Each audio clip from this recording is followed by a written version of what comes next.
guys, welcome to the vlog. This will be vlog number 1. We're gonna give it a shot. I just felt like we're doing a lot of really cool stuff here, and I thought it would be really fun. Here's the cow too. Say hi, Snowflake. I thought it would be really fun to kind of walk everybody through kind of what we're doing, some of the concepts we're doing, some of the work, and also I thought it'd be really cool to kind of be able to look back on stuff and really see where we've taken this property and everything over the years. Just to give you a little background, we moved in here about a year and a half ago now. The property was pretty good. We got it at auction. Most of the fields and stuff were overgrown or kind of mowed down and overgrown. They had cows on this land before. So we're in the process of kind of building it back up, starting a business with, we have goats right now, which are Buck, which is right there, whose name's Freddie, or sometimes I call him Jay-Z. He's currently breeding the does that are ready to be bred. And we also have a miniature cow who's hanging out right here behind me, thinking that I'm gonna bring her something, but I don't have anything for her right now. Normally we feed him hay in the morning. I wanted to start off this one with kind of talking about fencing, animal rotation, and some of the stuff we're currently working on. All right, so one of kind of the biggest mistakes I think we made kind of starting out is we started with just this one field fenced in. So I actually ran the fencing that runs down through this part of the property. It's not straight. It actually kind of bows out and back in, and then comes and connects into the side of the barn, which was also a bad idea because it pulled part of the barn away. I was an amateur. I'm probably still an amateur now when it comes to putting up fence, but we're actually getting ready to put some new fence up in the back, which I'll show you in a minute. So the best thing you can do for your animals is actually rotate them through a field. So what happens is, since I'm a bad farmer, as you can see, everything, all my grass is very small. There's not a lot of grass here. There's not a lot for them to eat anymore. You can see where the cow is pooped is kind of the higher spots. This field is spent. Ideally, what we would have is we have 2 or even 3 fields that we would use, and we rotate. The concept is you want to rotate about every 30 days. You want to put them on pasture, move them to the next pasture, so on and so forth. I have some really cool ideas eventually down the road that I want to actually add chicken houses in between each field, so I can actually let the chickens out. It actually helps spread a lot of the manure that the cow lays down, because either one, the manure sits and it creates a big mess in one area, and chickens are really good at actually spreading things out. So we want to get the chickens in here. We want to get them to be able to spread that manure out, and also what happens is flies love the cow poop. So what they do is they actually will lay their larvae in there. The larvae come up, and we have, I don't know, probably 1,000 flies here. Luckily it's fall/winter right now, so most of the flies are gone right now. We don't really have to deal with them as much. So the chickens are actually coming here. They spread that poop out for us, which would fertilize the land. They eat all those flies, so they'd be doing the work for us, which is the main goal. So ideally what we'd have is we'd have 2 fields.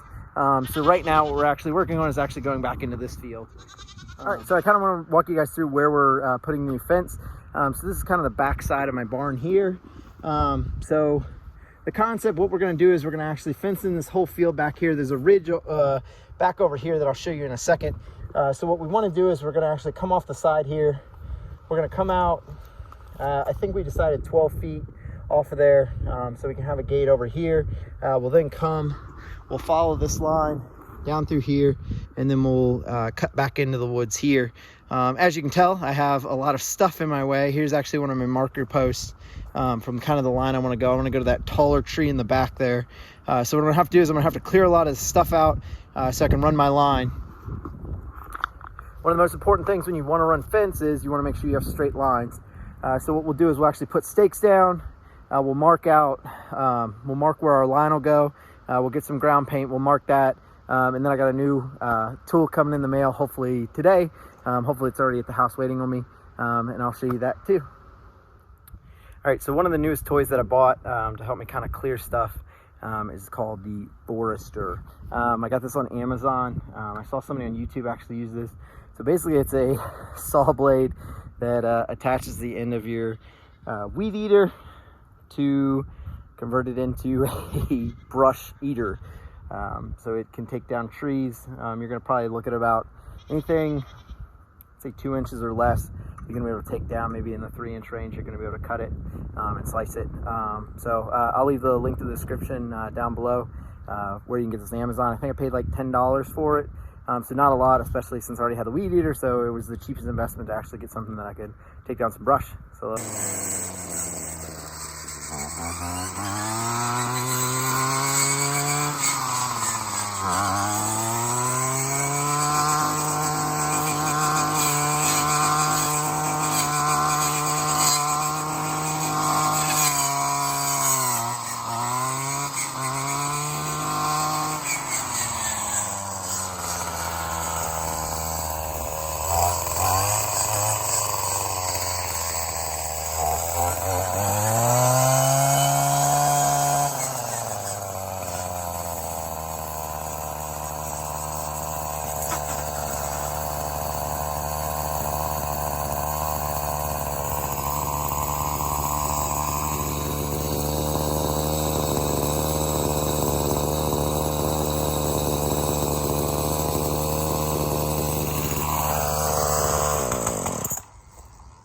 just realized I put it on backwards.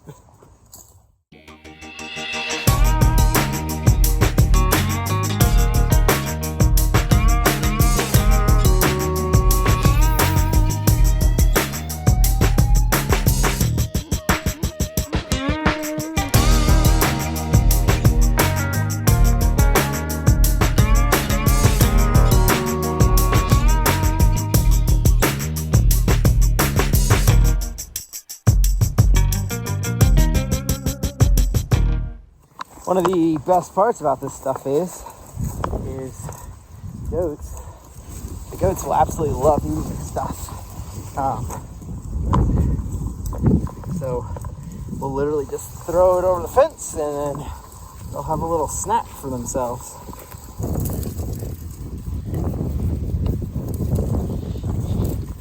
As you can see, they absolutely love it.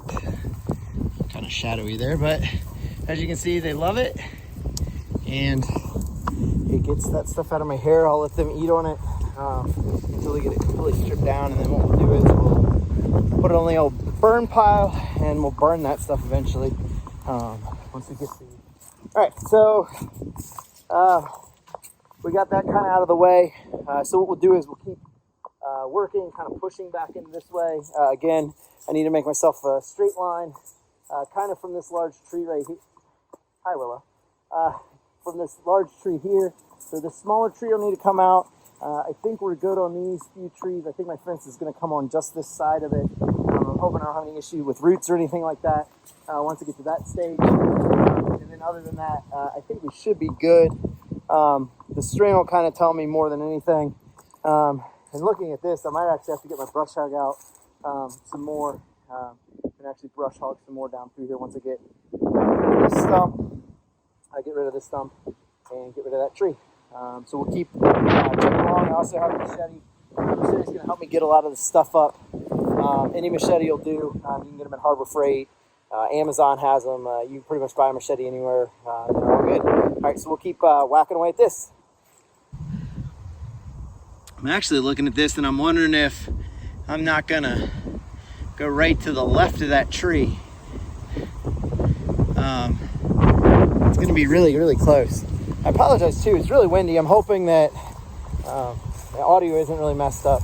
I got my windscreen up at the house, so I'm hoping that you guys can actually hear what I'm saying. It's going to be really close. So kind of where I want to go is I want this tree is kind of where one of my outside posts will go, and then I still have a lot of clearing work to do to the right of it, and then eventually back into the yonder there. So it looks like if I line this up with this tree and kind of where I'm thinking, I'm not sure if you guys can see it, but my stake is up there. I'm thinking I actually won't have to take down that tree. I'm thinking I'll actually be just to the right of it. And if it's close, I will potentially just move my fence over slightly. It's gonna kind of come at a little bit of an angle anyway, so there's a ridge right here. I don't know if you guys can see where my machete is right there, and then there's a ridge that kind of runs down here. I have a little bit of wiggle room this way compared to where my fence is, which is, I was thinking about going right here, but I might actually run it a little bit more this way. And then I'll give me a little bit more room. So kind of let you guys know where I am. So what I did is I went ahead and set up my first string across here. So as you can see, it's kind of a straight line straight across down through here to kind of give me my first thing. I'm actually a little bit, apparently the dog's gonna eat it. I wanna go 12 feet out from the barn. So I lay my actual second stake at 12 feet. At 12 feet, but I go quite, are you, seriously? Come on, hey, over here. Go lay down. Okay, we're gonna break my string. Okay, so I'm gonna lay it about 12 feet, but I'm gonna go slightly behind. So what I can do is I actually crisscross those, so then I know where my corner post will actually lay. And what I now do is I'll wrap it around that post and come around here, just because I don't want to cut the string. That's just kind of a personal preference of my own. I just don't want to cut it, and then I have different pieces of string. Not that it's expensive, but so I'll cut that to come around here. I'll come around this, and then I will connect on my other end and see where my line lies and what else I need to clear out from there. So as you can see, the dog has run over the string about 18 times now, and she's knocked it down, but it's fine. We'll tension it back up just because I have some slack down here. I'll actually come back off the slack. Speaking of the crazy dog, he keeps running around. It's gotten pretty windy. I'm hoping you guys can still hear me. I need to get my windscreen out and put that on the mic. So what we got right now is we've run the two strings. So now I have my straight line. I'll show you guys. So we basically have a straight line right down through there to our tree. So the good news is, we'll walk kind of down through here. The good news is we actually missed the one tree. So I'm not going to worry about taking it out. I'm going to end up leaving it. So we actually came just to the left of that tree. I think we're going to be close enough that I'm not going to worry about it. It looks like it's a pretty good tree. It doesn't look like it's too dead. I think it'll help a lot. Would you get off the string? Seriously. I cleared a lot of the vine out from around the base of it. So that'll actually probably really help this tree grow and thrive, because the Virginia creeper has really taken over a lot of this area. So as you can see, I came down through here. The biggest thing when you're running a line like this, you want to keep tension on that line, especially when you go to attach it on your other end. So what you'll actually do is as you come down through here, you'll run your line. You want to pick it up above kind of all your brush and ground, just so it's not touching the ground. You don't want it to sway with that ground. Then set it down, then you'll wrap it around. And then when we go to do it finally, I'll go about in the middle and I'll pick that line up again, just to make sure that I run a straight line before I mark any of the ground, before I start digging posts. I also, my corner post will actually end a little bit before this. I'll do a similar concept where I'll actually have a cross here that will run down through here. It'll run down through there, so then I know where my corner post is. There's a lot of roots and stuff here in the ground. I want to stay up in this area right here, just to give myself a little bit of extra room away from this tree and these roots, and hopefully I can stay away from that root system, so I'm not digging into that. So probably for right now, that's probably all I'm going to get done today. I think my tool came, so we'll go open that. My next steps will actually be measuring out this line. I'll run my tape down through here, and the rule of thumb is you want a post every 8 feet. Your corners will be braced with the one on your run, because that's where most of your tension is going to be, is on your corners. So you'll actually brace your corner posts either side that your fence is running, so you're not pulling all the way on it. So we'll have a post every 8 feet ish. If it's a little off, I'm not too worried about it. I'll go in from 8 feet, maybe even out a little bit depending on the distance. If I remember correctly, when I measured this, it's about 80 feet to here. So if I'm even a little bit close, I might even push that a little bit in, just so that it's an even 10 posts that I have to put in the ground. But for now, that's probably all I get done today. It does look like I don't know if it's gonna rain. It looks like it might be close to the mountain, but I don't really know how to end this, or if this is gonna be the end of it, or